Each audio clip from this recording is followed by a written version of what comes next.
What's going on, everyone, and welcome back to the Nerdwide podcast. This is episode 171, and it's a good one. We finally have our Oscars nominations for the 97th Academy Awards for 2024.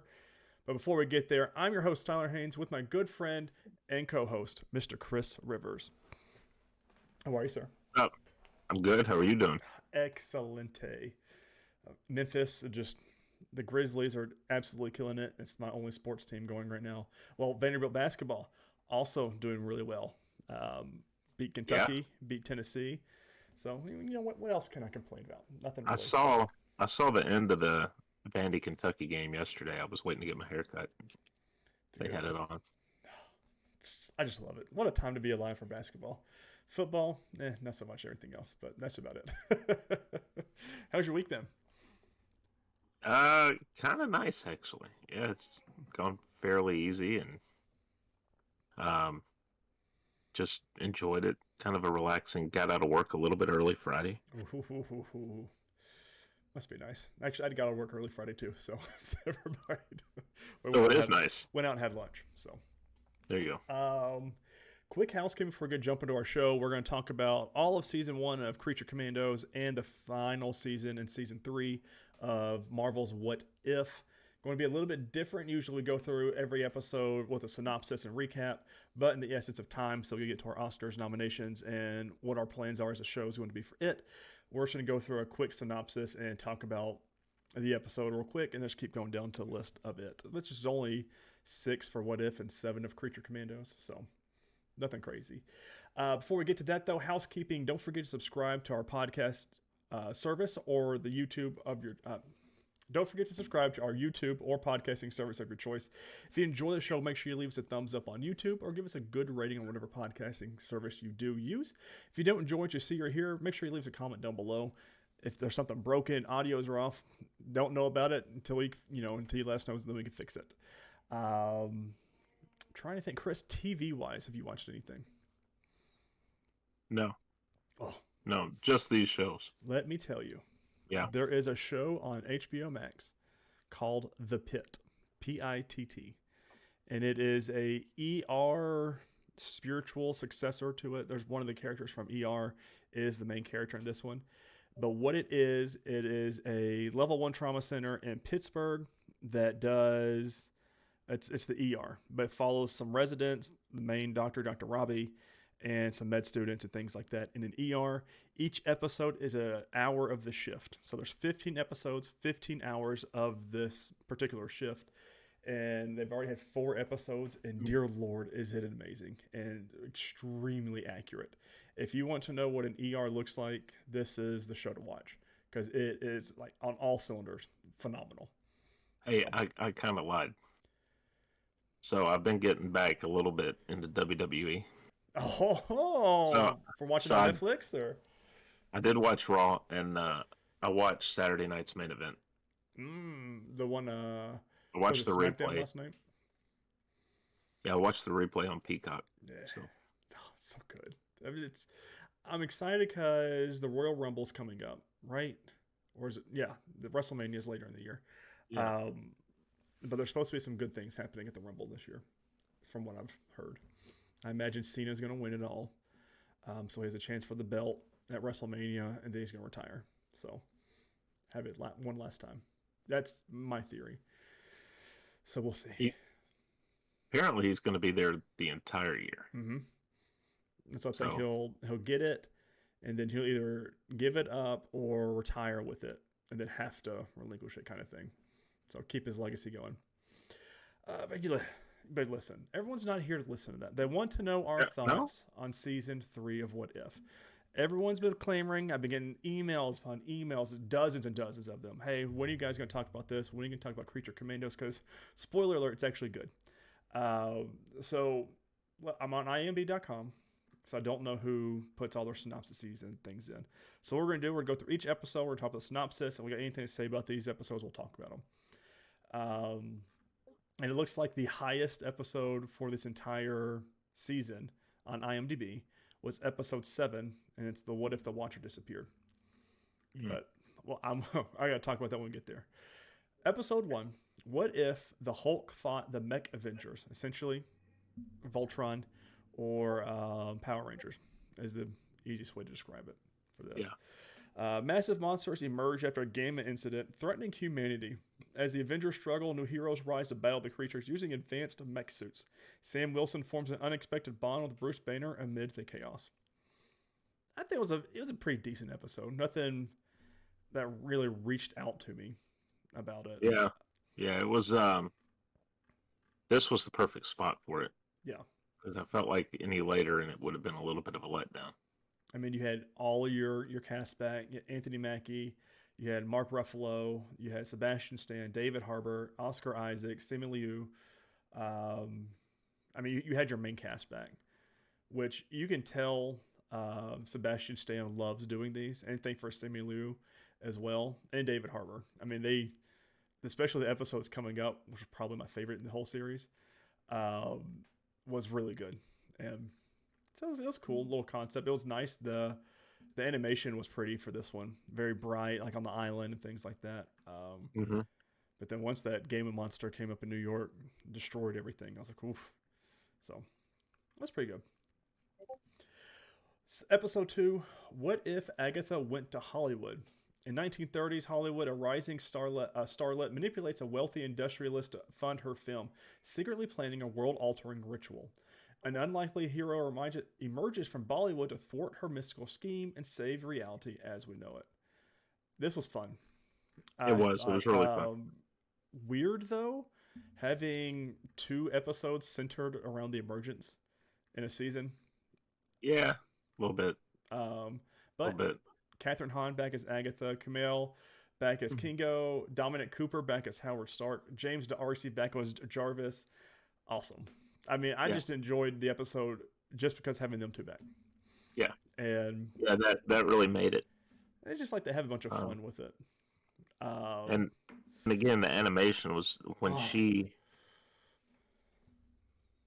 takes on all that power and she's looming over the entire city. It's just like that animation was so good. It's one of my favorite things that Marvel does, especially with Airsham. When we had it in the Eternals, when he appeared in Earth, like he's just so ginormous, and then having her that way, I love that that cinematography of because you know they're massive, just to be able to be all over the Earth like that. Yeah, pretty cool. Jarvis was Jarvis. Howard Stark was Howard Stark. I mean, both could have been ripped straight from Agent Carter, and just kept playing their characters, and it was very good to see them again because that show was gone way too soon. Way too soon. Probably my favorite episode of this entire season. Episode 3, what if the Red Guardian stopped the Winter Soldier? 2 Soviet agents, the Red Guardian and Winter Soldier, botch a 1991 mission to eliminate the Starks. Facing consequences, they flee their handlers and S.H.I.E.L.D., becoming unlikely allies in a dangerous game of survival and evasion. Their back and forth was so funny the whole time. I mean, David Harbour, I would love just a Red Guardian movie. I'm just gonna say it because or even do like a series where we have this somehow, some way with the Red Guardian and Sebastian Stan, which makes me happy about Thunderbolts coming up. Yeah. I mean, if we got something similar to Falcon and the Winter Soldier with these 2, a little buddy cop series. Yeah, that'd be great. The only noticeable things here: Lawrence Fishburne as Bill Foster, and that's about it. Everybody else was David Harbour and Sebastian Stan, but everybody else was kind of random voice actors. Yeah. So pretty cool though. And then I did not like this episode. Episode 4. What if Howard the Duck got hitched? A duck-human couple's unexpected offspring becomes the center of a cosmic power struggle as various MCU entities seek the child's prophesized abilities. The new parents face challenges, starting with the suspicious vacation offer. Darcy is Mrs. Duck. Yeah. No, Mrs. the Duck. Mrs. the Duck. Of course, Samuel L. Jackson back as Nick Fury, Tom Hiddleston back as Frost Giant Loki, Michael Rooker as Yondu, Josh Brolin back as Thanos, Clark Gregg finally back as Agent Phil Coulson, Chris Hemsworth as Thor, Seth Green as Howard the Duck, and Kat Dennings as Darcy. It's a pretty star-studded cast here. Yeah, and it's one of those that, just like you were saying, they brought people back that, like Clark Gregg, for example, that is dead. Yeah. Right? Like his character's dead in the MCU. Yondu's dead in the Mm-hmm. MCU, but we still get Michael Rooker. So that's what makes some of this stuff fun, is they can reach back out to those people, bring them back in. We get another little bit of work from them, which is kind of like revisiting the glory days Yeah. of the MCU. And it's fun to revisit those characters with new material. It was an okay story. I just didn't. If I'm pitching what if ideas, this is not one that I'm pitching. No. But the reason they did that was for Birdie, who comes in the last 2 episodes of the show. So yeah, I get why they did it. It's just not what I would have pitched. Right. But it was kind of cool having all of the past villains that we've had in various different movies come back just to get this egg. And then Matthew Friend did a great job as the Grandmaster. I wish they would have gotten blanking on his name, Jeff Goldblum back. But you gotta do what you gotta do. And it was Seth Green who was voicing Howard, I believe. Mm-hmm. He does. He voices him in the MCU too. MCU proper. So Howard's just not one of those characters that I just don't care about. When you say an MCU project, I'm like, oh, there's like a list of 100 names I would come up with before Howard the Duck. Yeah. It's just not what I'd be pitching. No. The Western one was decent, which we'll talk about in 2 episodes. This next one was probably the most emotional, I would say, out of the whole season. And that's What If the Emergence Destroyed the Earth? Which I thought was a pretty good concept, bringing Mysterio back as the big bad. In a fractured world, Riri Williams leads rebels against the oppressive Quentin Beck and his Iron Legion. Armed with illusion-based powers, Beck seems unstoppable. Riri's failures are mirrored in other realities observed by the Watcher. And this was one where the ending was phenomenal, because the Watcher said, He says, I'm tired of this. He said, Riri, fight, and she gets up and is able to win. Yeah. And if you hadn't if you hadn't looked ahead at episode titles or anything, you didn't realize this was setting up the final couple of episodes. This was really just like Howard the Duck set up one of the characters for those episodes. This was setting up the big story. And they did well with it. We had Dominique Thorne back as Riri Williams, Emily Van Camp back as Sharon Carter, Quentin Beck was not Jake Gyllenhaal, it was Alejandro Saab, Tessa Thompson back as Valkyrie, and I think that's it as far as them. But honorable mentions here, we did get Jason Isaacs as the Eminence. I love that actor. Darren DePaul as the Executioner, and then DC Douglas as the Incarnate. Just the decisions that Feige and his crew are making. They could have done this with a number of characters. Right. But you've got Ironheart coming out later this year. Exactly why you do it. And it's like we're just gonna drop this character in for one little episode, and then make sure it's fresh in everyone's mind. Yeah. Just keep them at the front of people's minds. Which is I thought this was cool. Having the Quentin Beck with the Iron Legion, but not all of them were Iron Legions. Some were, or most of them were like illusions and things like that. It's a genius way to do these kind of things. But if, what's his name? Not Tahiti, but whoever was the Emergence, the Earth will be no more. I mean, there's no different planes of existence on this, but science and all. All right. Episode 6, What If 1872? Terrible title. An alternate 1872, Shang-Chi and Kate Bishop roam the Wild West, battling foes and searching for the nefarious Hood. They seek his ghost train and hope to find Shang-Chi's missing sister along with other vanished Chinese immigrants.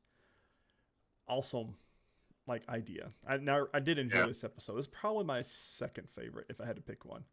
Of course, Simu Liu back as Shang-Chi, Haley Steinfeld as Kate Bishop, Wyatt Russell back as John Walker, Walton Goggins as Sonny Birch, which, I mean, his voice is iconic. Anytime he was on there, I was like, I'm glad he's back. Or glad he's in this. I love Westerns, so getting a chance to see him set some of these characters in the Old West. The animation for this one was great, too. Like the very first scene where they rung the 10 bells. And it's just so cool. And then Kate Bishop just doing away with her guns. The guns would fly up. She'd pick them up, start shooting right back again. I thought it was very cool. And then having the little kid help out as well right there towards the end and bringing them all back. I was like, okay, this was a well-done episode. I would not have minded this one being a lot longer than what it was. Yeah, they could have. There was a lot in it, but... Yeah, they could have lengthened this by 10 minutes. Yeah. And then the two lowest for me are the last two. I did not... Really? I didn't like them. Episode 7, the penultimate one, What If the Watcher Disappeared? A skilled leader forms an elite squad to combat interdimensional threats. When her ally vanishes, they embark on a quest to locate him, seeking a powerful entity capable of transporting them to his otherworldly prison. We had Storm back. Her having Mjolnir is pretty cool. It would have been cool if they did not reveal this during the trailer for it. Because, I mean, this is the voice actors for Storm 2 and X-Men. So it's really cool. Great to have Haley Atwell back always. Taika Waititi back as Korg. Ross Marquand back as Infinity Ultron. And let's see, Devery Jacobs back as Kahori from season 2. Natasha Lyon back as Birdie, and then Kat Dennings Darcy. So, Karen Gillan was Nebula. I did not realize that. Could not tell. Yeah. So. Yeah, it was especially bringing back because. Sorry, what was the name of the character again? That Devery. Kaori. Yeah, Kaori. She's created just for this show. Yes, and I want to know more about her. And I wonder if they're going to move her out of this into some live action at some point. I'd give her own TV series.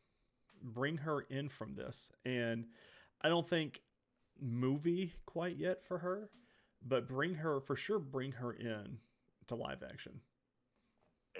Yeah, Echo would have been a perfect time to do something like that, but maybe we get a season 2 of Echo. I'd be okay with that after Daredevil or something like that, because there's no way Echo's not in Daredevil, right? I mean, I just don't see a world where we'd have that.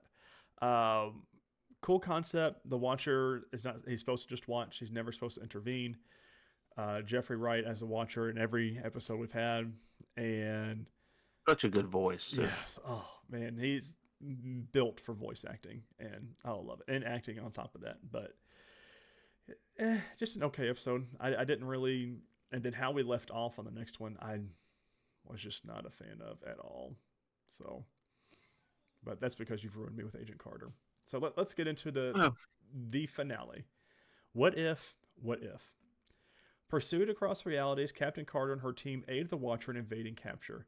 They seek refuge in the multiverse's hidden corners in a fight for survival as other Watchers close in, intent on their total annihilation.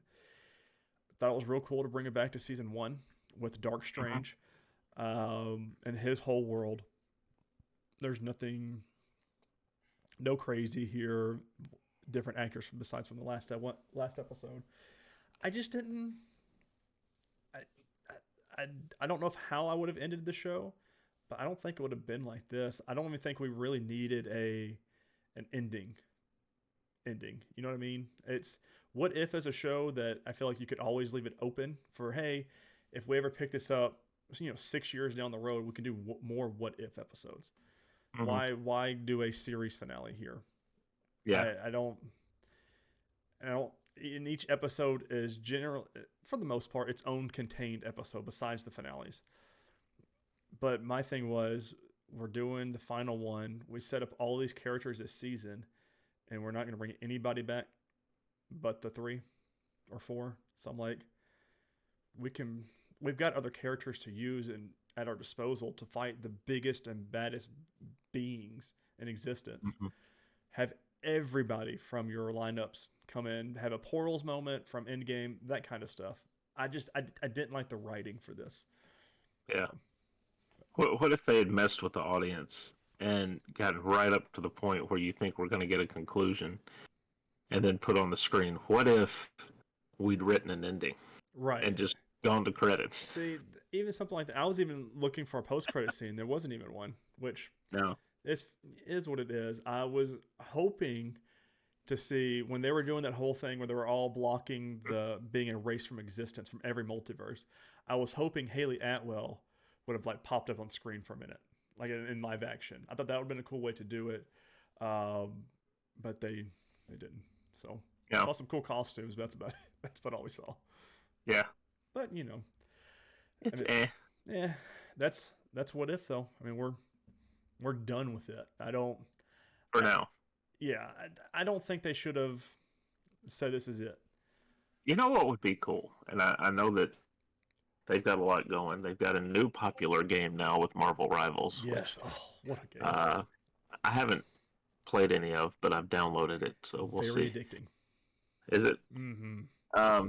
What if they'd released a what if game where you get to change things that you want to change and see how it lines up, and that would be fun. That would be fun. Think about the content people would make with that too. Right. See, you're onto something. That's why we don't get paid the big bucks. But when we say goodbye to What If, it's okay. I mean, I think season 1's probably my favorite. Season 2's ending battle was fine. I do love having Captain Carter as our big hero of the multiverse.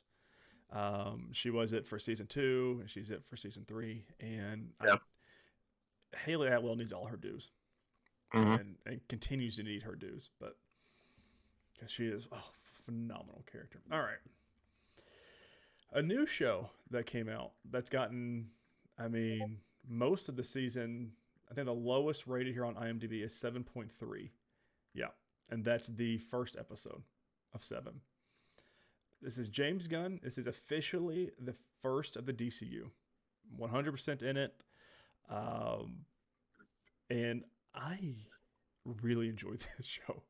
I know we talked crap last year, but like who wants this? Who's asking for it? But after watching it, I think it got me hooked after the second episode. And I like the way they did it. They were short. They were straight to the point. The animation was phenomenal. Every single episode, the animation was wonderful. The kill scenes and kill shots were great. Very well done. Senior Rick Flag was very funny to me. I loved Frankenstein, who's David Harbour is Frankenstein's monster, or Eric Frankenstein. Very well done. The Weasel being back, I was like, I'm not going to like this character. And then he had his own little one-off episode too. And I was like, I felt so bad for him. Yeah, they kind of took the team, the Commandos, and each episode also served as a backstory. I thought that was a good way to do it. Yeah. Instead of having just these flashback episodes, but have it like where it's ingrained into it and we find out more and more about these characters. We did get a death. I was wondering if we were going to rotate cast members and things like that, which it looks like they are. They are coming back for a season 2, which the character that did die, which we'll get into here in a little bit, I didn't think she really did anything for the show anyways. But no, you got to have one of those. So episode 1 called The Collywobbles. Amanda Waller assembles the Creature Commandos led by General Rick Flag Sr. and sends them to Polklistan to protect Princess Iana Rostovich. I mean, a good way to start it. You've got to lay the groundwork. Yeah. But after the first episode was over, I was like, I don't know if I'm going to enjoy this. And then the second one is, that second episode's what grabbed me. I forget who it was or what it was, but it grabbed me. Indira Varma as the bride. Also a opening credit scene I could not skip. I love the music for any James Gunn product is always off the charts, and this one was no different for me. I loved the music throughout the episode. The opening credit and then the end credits was always like a different song. And I was like, oh man, these are great, and like they fit the tone. So Indira Varma as the bride, Sean Gunn as Very the good. robot. Yes. Oh, I think she stole the show for me. Yeah. Alan Tudyk as Dr. Phosphorus, also a great character that I really enjoyed. Zoe Chow as Nina Mazursky, David Harbour as Frankenstein, Frank Grillo as Rick Flag Sr., Maria Bakalova as Princess Iana, and Viola Davis as Amanda Waller. So, which Viola Davis, phenomenal. Yeah. Every time she comes back as Amanda Waller. Frank Grillo too. Is yes. Always. And anything he's in is fun. David Harbour, I loved as Frankenstein. I wish we had more of, but those the last 2 or 3 was just so much fun with him. We even got a backstory on him a little bit. So, episode 2, the Tourmaline Necklace. As Iana continues her pursuit of Flag, the bride shows Nina where she was created and relives Frankenstein's rocky attempts to woo her. Did you see her and Frankenstein getting together? The scientist, not Frankenstein's monster. Because when that happened, I was like, oh, as Victor Frankenstein. So, who actually plays the Tick? I did not know that, the live action Tick. Very good episode. I mean, a lot of these, there's not really. I have a lot of things to add on. A lot of good little one-liners in there.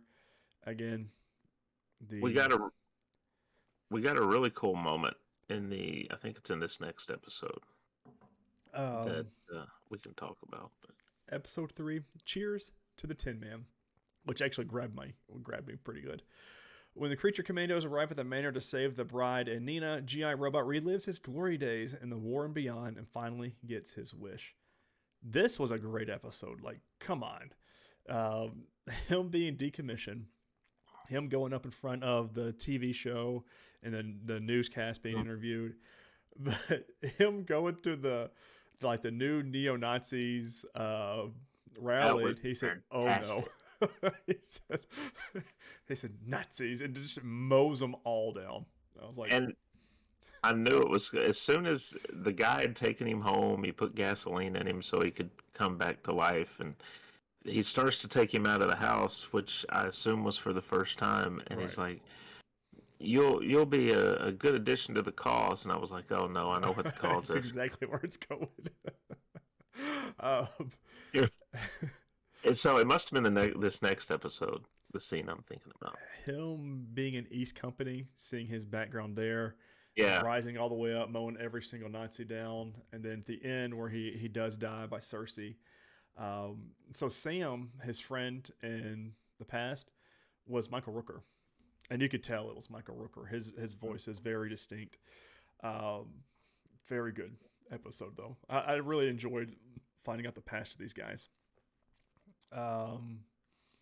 This might be my favorite one. Chasing Squirrels, episode 4, where the backstory of the weasel revealed. Was not expecting this little ugly werewolfy creature, whatever you would call the guy, to have this good of a backstory. But again, this is one of those episodes I felt like was longer because his backstory was good and heartbreaking, and he didn't kill any of these kids, and he was just trying to save them, and just very unfortunate accidents, and that's how it came to be. All right, so I need a reminder. The scene where it must have been the one with Tin Man, where Cersei shows Waller the future. We got a glimpse of this wasteland. Yes. And you see the corpses of Wonder Woman, Superman, Peacemaker. And it's just like, oh, that's kind of cool that they dipped in and included that, because, and I'm sure there were more, but those are the ones that immediately caught my eye. I don't remember if they showed Batman. I don't think that. I know they showed Superman's cape. Right. Like the iconic war-torn world or landscape with the cape ripped and everything flapping. But yeah, that was a very cool scene. And this was a show that it was one where I didn't look at my phone while watching this, but except we've got ads on for Max, and when those popped up, I did. But it just grabbed my attention. The animation was so cool on every episode, but that scene in particular with all of the dead bodies, I was trying to see as many as I could without pausing the show. But having Peacemaker there, I thought was very funny. I'm ready for season 2 of his show. Yeah. Episode 5, The Iron Pot. Frankenstein is nursed to health by a new friend. Later, Flag and Frankenstein team up to disprove Cersei's visions about the princess. So it might have been this one. Because they see at the beginning of the episode, and then they find out Clayface was the random lesbian teacher about Themyscira. Yeah, he's asking, so what's so fascinating about Themyscira, and the students trying to give all these answers that the politics, the books. Right. And she's like, not the lesbian? Which makes so much sense once you know who the professor is towards the end of the episode. Which was also a very cool kill scene of electrocuting her as Frankenstein. Or electrocuting Clayface and killing him. Just very cool. And then episode 6, Priatul Skelet. Amid Alex's struggle to satisfy those bankrolling his research, Dr. Phosphorus is born. Meanwhile, the Creature Commandos attempt to carry out their directive and not be killed in the process. Did not know anything about Dr. Phosphorus. But his was It's just, he was trying to do something good. Yep. For the medical field, and albeit for terrible people. His wife did warn him, these are very terrible people, but he's like, but I can save so many. Right. And which is always a great juxtaposition, I think, for any kind of film, TV shows, or anything like that. That's what makes some good stories. Him throwing up the random little Russian girl up in the air and catching her, the parents coming out. It's like, but I didn't understand some aspects of it because I thought he couldn't touch anybody. Right. But then he's tossing her in the air and she's fine. Maybe he can control it. I mean, I don't know. The running joke the whole season was, am I smiling? Oh, I can see you smiling. He goes, I'm not smiling. I'm grinning. How can you tell I'm smiling? That kind of thing. Right. Him and the bride, real good chemistry the whole season. Yeah. And I can't wait to see more of them for next season, which it looks like they're just going to keep rotating members, which I think's going to be good. So, and then the last episode, the finale of season 1, A Very Funny Monster. Nina's birth proves unexpectedly complicated for her parents. Meanwhile, Flag and the Amethyst Knights do whatever it takes to stop the Creature Commandos from killing the princess. And poor Flag, he got just destroyed by Clayface. And then Nina, this is the character I was talking about earlier. I did not really see her purpose other than Bride showing that she does have a heart kind of thing. Because she gets stabbed in the stomach, and I'm like, all right, well, what did you really accomplish this season? But you got to have those world-building characters, which is what her whole thing was. Yeah, because she really did not outside of that. not a thing. The Weasel having flashbacks to his episode of the little girl that he couldn't save, picturing it was the princess just because she played fetch with them for 2 hours a day or something like that. Yeah. And then we found out the princess was working with Cersei and Clayface doing all this kind of stuff to set things up. And then Bride just kills her and walks away, and then gets her own little task force X, essentially, in their own little room. Didn't recognize any of the characters that were in the room, but a lot of these characters I didn't know either. So. Well, it showed some of the ones that we'd been following.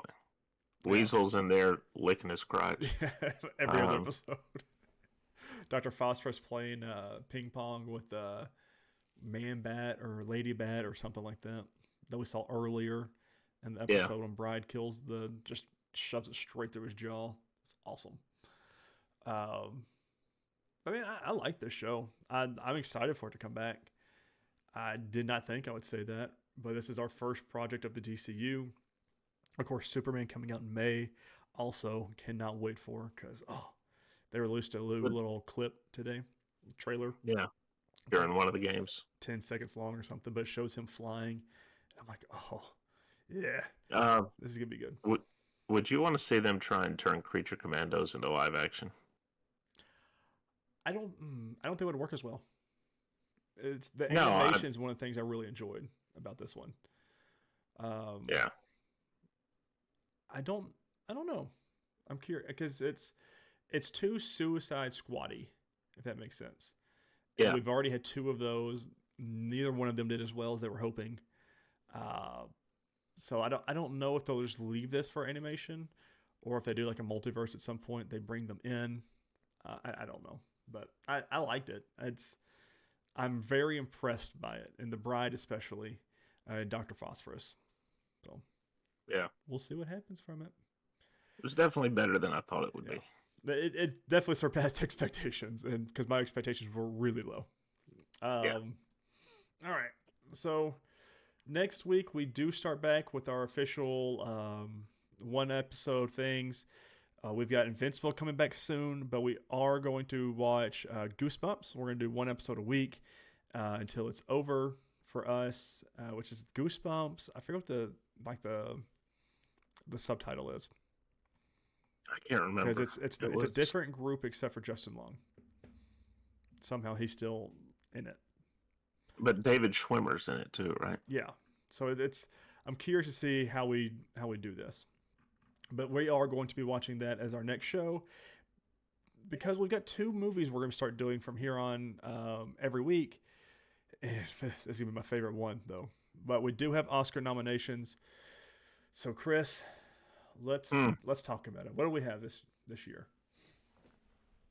Let me pull up the list.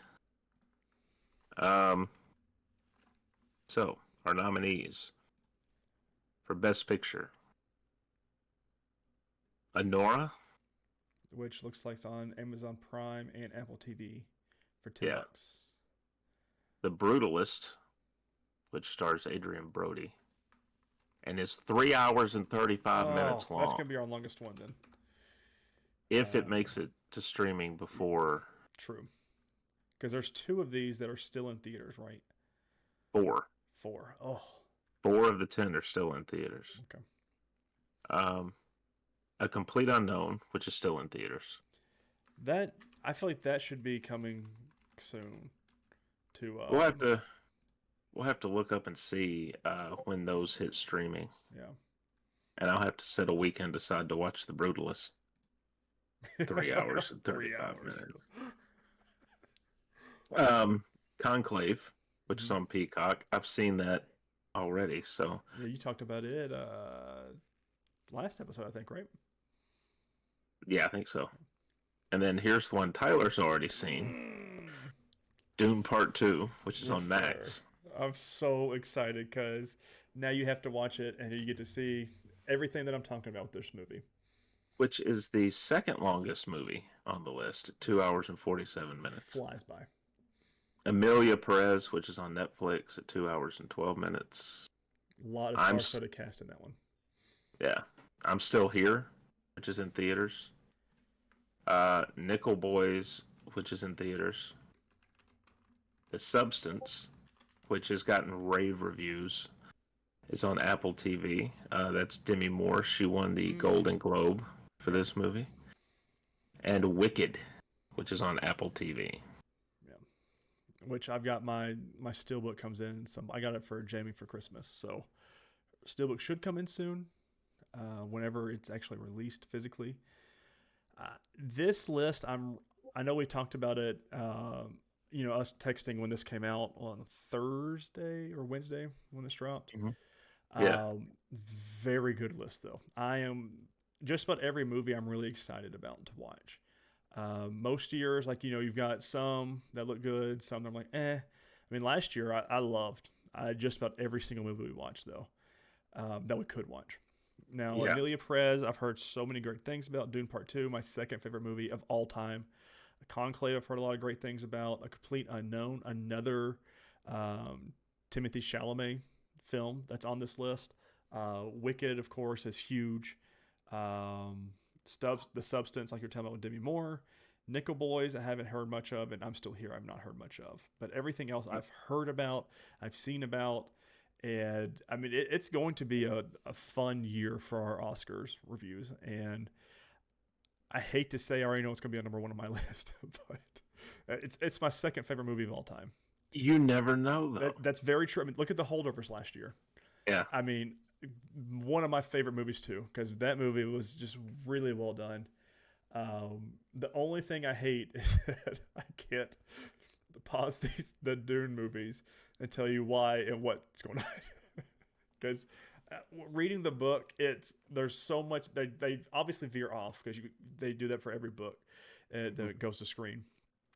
But it's so good, and I seriously cannot wait for you to watch it. We've got, Jason Momoa, Timothy Chalamet, Zendaya, Josh Brolin, Oscar Isaac, Jessica Ferguson, Austin Butler for the second movie, Florence Pugh for the second movie, Christopher Walken for the second movie.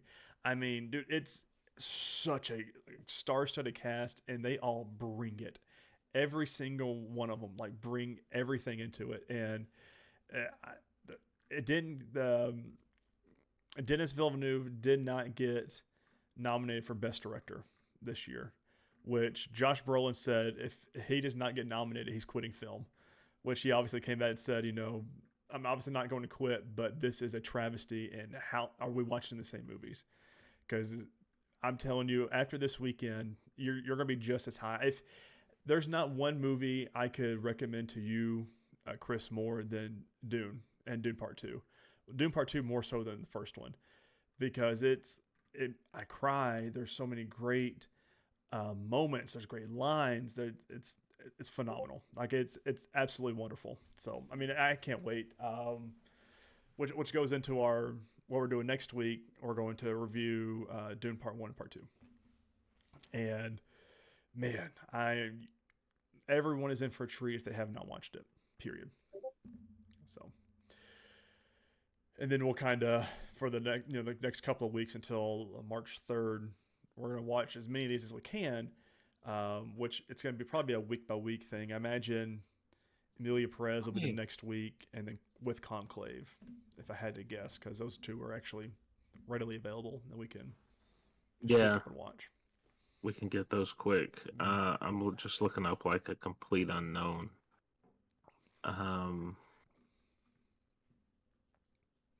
Is it going to give me the streaming? I don't think have they decided on it yet? Let's see. It says it's not available, but here's when it will be. Okay.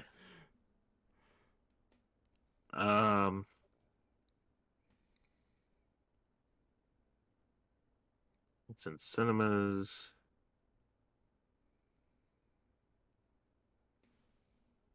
And we know where we can expect it. In the U.S., A Complete Unknown will first be available to watch on Hulu. Oh.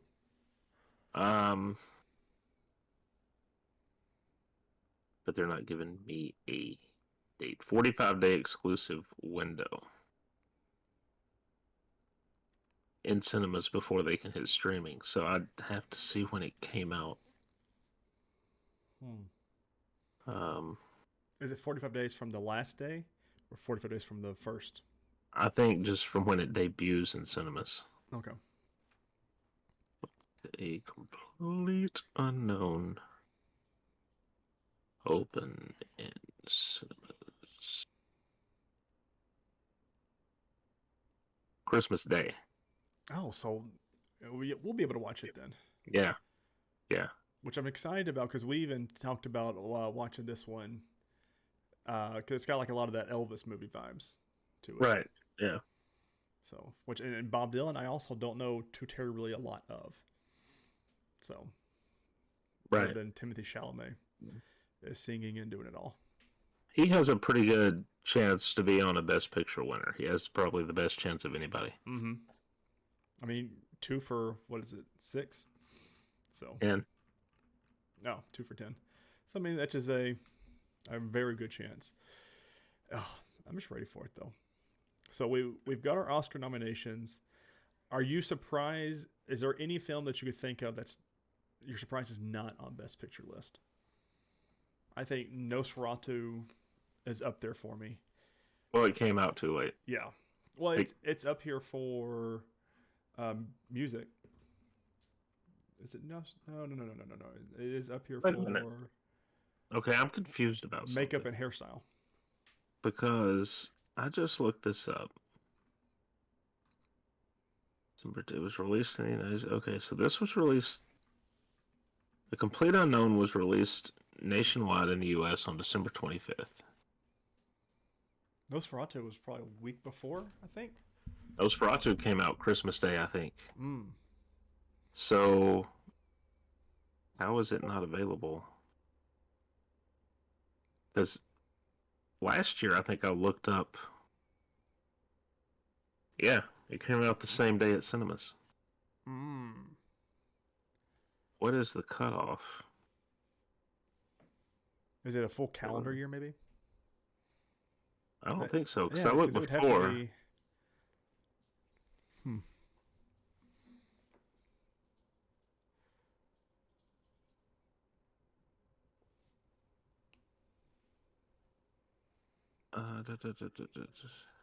The submission deadline is December the 1st. So I guess since it was done, they could submit them. Oh, because I'm sure the Academy probably had like screeners and things like that they could actually watch them on, which I bet most of their movies are. They submit it to the Academy. They can all disperse it how they want to. I mean, Nosferatu, I think, is the biggest one I'm surprised is not on here. I've heard a lot about it. Wicked is probably I don't know why it's a surprise for me. I didn't think it would be on the Oscars, but we also had Barbie last year, so I mean, yeah. And Wicked is much more, I thought it's bigger than them. I don't even know what all I watched that was from 2024 that let me pull that up. Dune's the only one for me. Wicked I didn't see, which, obviously I have to now. Conclave I'm really excited about, though. Conclave was good. I mean, they could have nominated Deadpool and Wolverine. That would have. Did they get nominated for anything? I don't know. Maxine came out in 2024, of course.